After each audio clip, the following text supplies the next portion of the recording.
Libro segundo. El crisol en el fuego. Cómo giran en la infinitud del universo, cómo se buscan en el torbellino del cosmos aquellos que se han escapado de la gran alma del mundo. Se precipitan de planeta en planeta y lloran en las profundidades, añorando el hogar perdido. Estos son tus libros, Dionisos. Oh gran espíritu, oh divino liberador, alza a tu hija y llévala de nuevo a tu regazo esclarecido. Fragmento órfico. Capítulo 1. Luis de la Tourcelle. Mi renacimiento tuvo lugar en los umbrales del siglo XVIII. Mi encuentro con Marieta me condujo a relaciones todavía más inusuales y complicadas. Desde mi muerte, en el año 1695, tuvieron que pasar 5 años hasta que pude construirme un cuerpo viable. Aquella mujer que acabaría trayéndome al mundo y que durante unos años me educó hasta que su espíritu se trastornó del todo, tuvo que padecer mis intentos experimentales. La desdichada sufrió 3 abortos y en el 4º intento, a causa del shock del parto, se rompió la unión que se había establecido entre mí y el pequeño cuerpo sanguinolento del niño, y éste nació muerto, hasta que por fin pude permanecer en su cuerpo tan doliente. Esta mujer digna de compasión, con los nervios muy alterados, estaba enferma de miedo y temerosos presentimientos.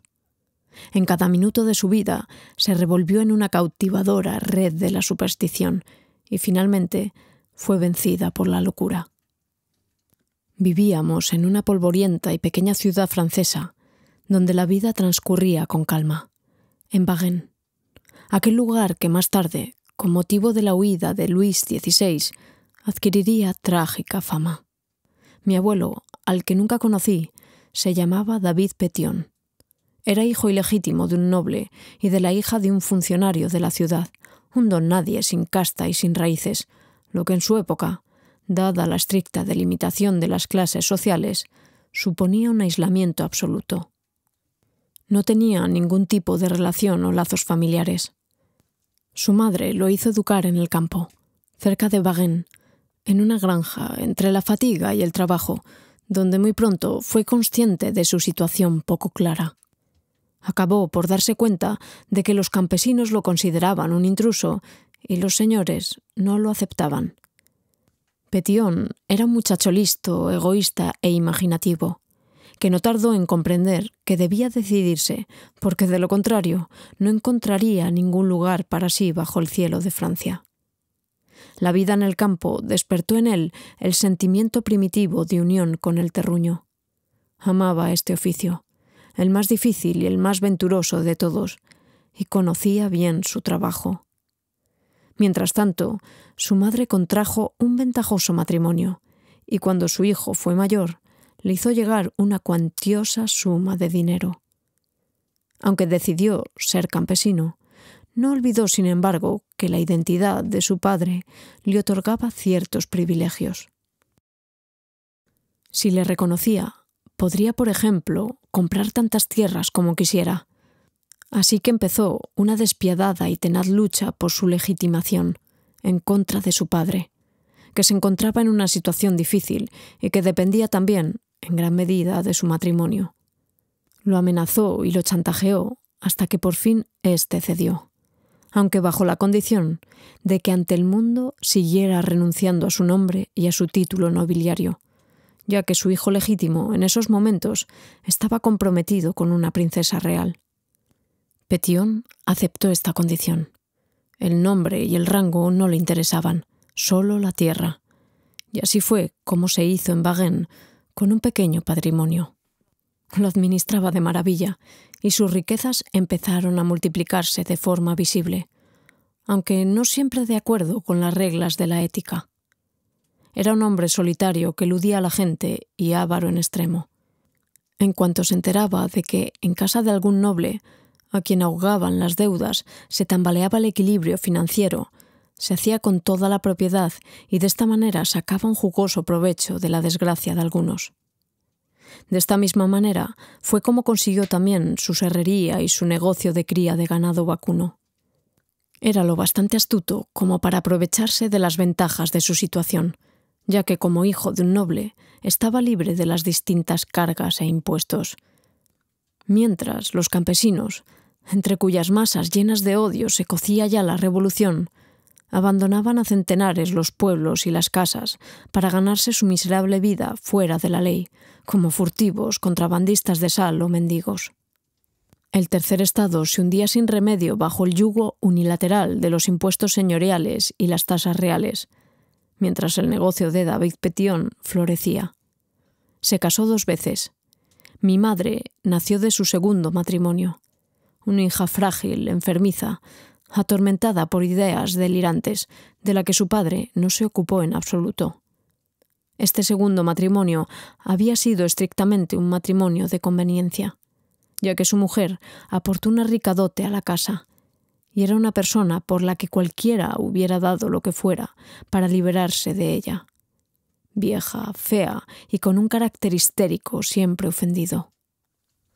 Cuando mi madre, Sophie Pétion, cumplió los 18 años, llegó a Varennes directamente de París. Luis de la Tourcelle, que se instaló en las posesiones de sus parientes por un buen motivo, tuvo que abandonar la capital debido a sus enormes deudas y a un sucio escándalo relacionado con el juego. Algunos creían poder afirmar que solo se había librado de la excomunión porque estaba emparentado de lejos con los poderosos Soubise. Aparte de su romántica capa de terciopelo, su jubón de seda, su pañuelo de encajes y sus zapatos con hebillas de plata, no trajo nada consigo. Resultó para sus parientes una carga, de la misma manera que para él resultaba una carga la aburrida monotonía de Varennes. Corrían terribles rumores sobre su persona. Los señores del vecindario, que temían por la virtud de sus hijas y sus mujeres, se distanciaron de forma ostentosa de él. Su propia tía y su propio tío le hicieron saber con claridad que toleraban su presencia en su casa y lo proveían de comida y de bebida, pero que estarían muy contentos de verlo lo menos posible. Así que aquel inútil de elevada estatura, nariz aguileña y el rostro pálido a causa de su vida disoluta, pasaba la mayor parte del día en la fonda El Buen Soberano, donde con sospechosa fortuna jugaba cartas con los tratantes de ganado que estaban de paso o con el tendedero y el panadero del pueblo. De la Tourcelle consideraba su estancia en Varennes un mero accidente laboral pasajero, una situación en la que se encontraba tan solo por culpa de las intrigas de sus adversarios. Con gran locuacidad hablaba con largueza y projidad en la taberna de cómo había vivido en París, de cuánto dinero gastaba, de cuántos duelos había librado, dando a conocer incluso los nombres de sus numerosas amantes. Lo único que cayó siempre fue aquel ominoso acontecimiento que lo había empujado a las aguas tranquilas de Varennes. Era grandilocuente, jactancioso, insustancial, tierno y sensual como un sátiro. Las mujeres se peleaban por él, los hombres lo despreciaban. Apenas había una campesina o una hija de campesinos a la que no se hubiera acercado, pero había podido recibir mucho más con solo haber alargado la mano hacia ellas. La fama de su carácter dominador y desenfrenado se extendía en murmullos y llenaba de espanto a las mujeres de los alrededores. Este pálido caballero desterrado y noble atraía a la solitaria, sensible y nerviosa Sophie Pétion como la luz a las polillas. Ella era entonces una dulce muchacha rubia, con un pecho inusualmente abundante, que oscilaba por encima de su talla de avispa. Su barbilla, en forma de corazón, la rejuvenecía de forma delicada, mientras que los pómulos sobresalían con claridad bajo los ojos oscuros de corte oblicuo. En ese par de ojos ardía la humedad y la exaltada luz de la sensualidad exacerbada. No hizo falta mucho para que aquellos dos seres apasionados y descontrolados se encendieran el uno al otro, haciendo caer todas las barreras y quemando todas las convenciones. Sophie ardía como una antorcha y se inclinaba como posesa bajo el yugo dulce y aplastante de su amor. La entrega sin condiciones de la muchacha Cautivó durante cierto tiempo incluso la aguzada sensualidad de Tourzel, lo mismo que su admiración y su dulce entrega, con la que lo seguía ciegamente en sus vicios.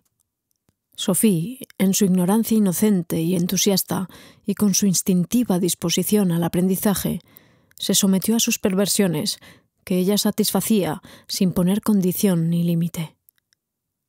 «Eres una pequeña y maravillosa ramera, Sophie», se reía Tourzel después de sus abrazos, con una risa de sátiro satisfecho y lujurioso. «Ni siquiera en el establecimiento de Madame Perrault podía encontrarse alguien parecido a ti». Cuando Sophie, inquieta y algo trastornada, preguntó por el tipo de establecimiento que tenía Madame Perrault, Tourzel, divertido y brusco, le respondió que Madame reunía a su alrededor a las muchachas más bellas y respetables de París para introducir a sus clientes en la vida matrimonial. Al cabo de unos meses, Sophie se quedó embarazada. Esta brutal realidad trajo consigo un cambio absoluto. El hecho de encontrarse mal físicamente la hizo consciente de los peligros de su acto con un miedo lacerante.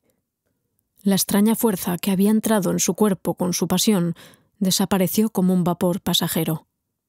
Estaba débil y asustada. Los prejuicios de su educación y los dogmas éticos de la pequeña ciudad puritana que estaban arraigados en su alma la sometían a juicio y la abocaban a la desesperación. Adelgazó. Su rostro se alargó, su piel se llenó de manchas y se volvió amarillenta. Sus ojos estaban enrojecidos e hinchados debido a las noches que se pasaba llorando. Las pocas veces que se encontraban, eludiendo mil peligros, en algún lugar entre los viejos árboles del bosque cubierto de musgo o en la cabaña de un guarda de campo sobornado, Tourzel ya no era esperado con besos y balbuceos lujuriosos, sino con reproches, exigencias y explosiones violentas y desvaríos. También la voz de él había cambiado, se volvió ruda y despiadada, y al final dejó de acudir a las citas. Al darse cuenta de la desgracia en que había caído, Sophie se quedó del todo aturdida. En su desorientada sensación de acoso, desesperada, quiso suicidarse. Ya lo había preparado todo, y planeaba hacerlo con la daga de Tourzel, un propósito en el que se mezclaban el placer perverso y los sentimientos de venganza que se unían contra aquel hombre, ya que de esta manera resultaría sospechoso, y tal y como esperaba en su autocompasión sentimental, algún día sería destrozado por un apasionado y tardío arrepentimiento. La daga se la había quitado durante una discusión y la había ocultado entre amenazas en su media. Quería ir al bosque, a su lugar de encuentro, en un claro rodeado de árboles viejos y nudosos con rostros de búho, cubierto con un suave y un liso tapiz de agujas de abeto. En el último momento tuvo la sensación de tener que despedirse de alguien. Primero pensó en su confesor, a quien todavía no se había atrevido a revelar su vergonzoso acto, pero cuando se imaginó el rostro serio, burlón y anguloso del sacerdote, se asustó y se echó atrás. No tendría el valor para hacerlo. Solo más tarde se le ocurrió su padre, el avaro, egoísta y cerrado Pétion, a quien no veía durante días y que los domingos la conducía a la iglesia con el rígido rostro de un sonámbulo. Daba igual. Era su padre, su propia sangre, el único ser humano con el que estaba estrechamente ligada. Así fue como ella, con un amor anhelante y desesperado en el corazón, entró en las estancias de su progenitor, que como si se tratara de otro planeta, quedaban aisladas en el otro extremo de la casa. No podía recordar haber acudido allí jamás. Muy pronto habría aprendido que nada tenía que hacer en ese lugar, donde no era esperada ni tolerada. A lo largo de su vida sin acontecimientos, que transcurría como en sueños, en una niebla agradable e irreal, no había sentido la necesidad de estrechar las relaciones con su padre. Sin embargo, ahora, bajo la insoportable carga de este problema que había caído sobre ella, no podía seguir descuidando ese vínculo. Naturalmente, ni siquiera había pensado en insinuarle su decisión. Se limitaría a entrar, saludar, decir algunas palabras agradables, preguntar si quizá podía hacer algo por él y pedirle que se ocupara un poco de ella porque estaba muy sola. No, Ese hombre estaba tan embrutecido que nunca se había ocupado de ella. Tenía un carácter tan brutal e irascible que era peligroso despertar al león. Más bien se sentía dispuesta a prometerle que a partir de ahora sería una buena hija y a decirle que lo quería mucho, aunque hasta entonces todavía no se lo había manifestado. Por supuesto, era más fácil imaginarse todo eso que pronunciar aquellas palabras, en el fondo fraudulentas, a alguien que en toda su vida no había dado ni un paso de acercamiento, a excepción de haberla engendrado.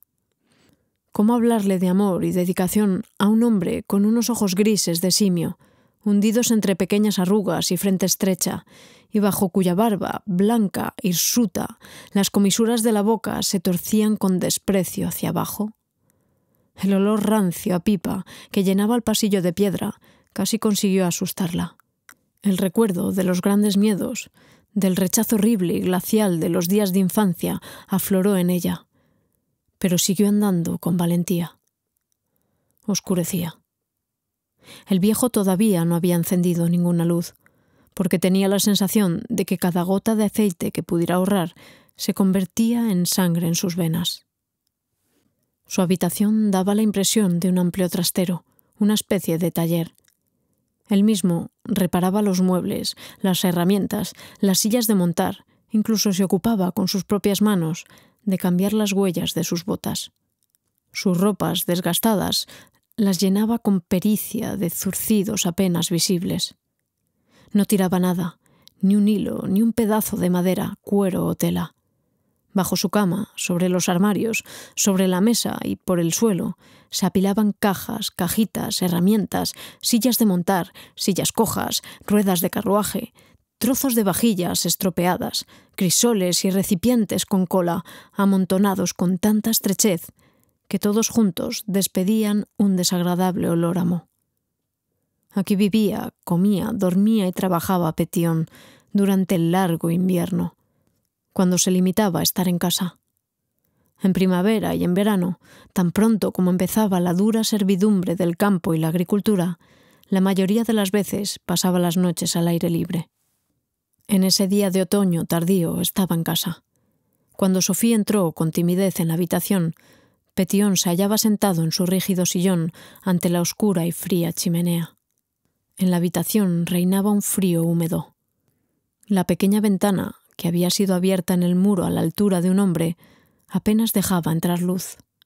Y mientras fuera de las ventanas iniciaba un crepúsculo gris perla, la habitación estaba casi a oscuras. Sophie se acercó.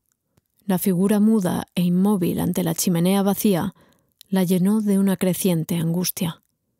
Tuvo que proponérselo varias veces antes de atreverse a dirigirle la palabra, pero incluso entonces la voz amenazaba con fallarle, como un pie que se apoya sobre un suelo que se mueve.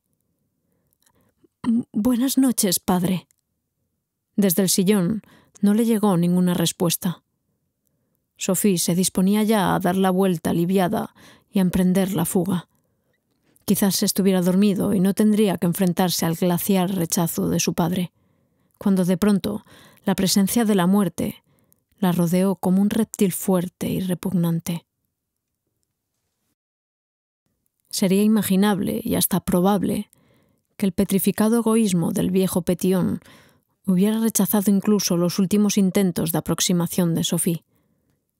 Pero ahora que estaba muerto, la desdichada y nerviosa muchacha se atormentaba como un verdugo con el pensamiento de que nunca debería haber cometido un pecado irreparable. Un terrible enemigo vivía en ella, un indomable e insaciable otro, al que nunca le bastarían sus autoacusaciones, sus temores cargados de premoniciones y sus amargas lágrimas derramadas. Desde el momento de su muerte, ella empezó a adornar y a elevar la imagen del padre, solo para poderse humillar a sí misma a conciencia y poderse castigar dolorosamente por sus omisiones. Tendría que haber sido ella la que se hubiera acercado a él. El viejo estaba solo y necesitaba amor. Vivía en un cuartucho como un animal en su establo. Había renunciado a todo para poder darle todavía más a ella, una criatura desgraciada y corrupta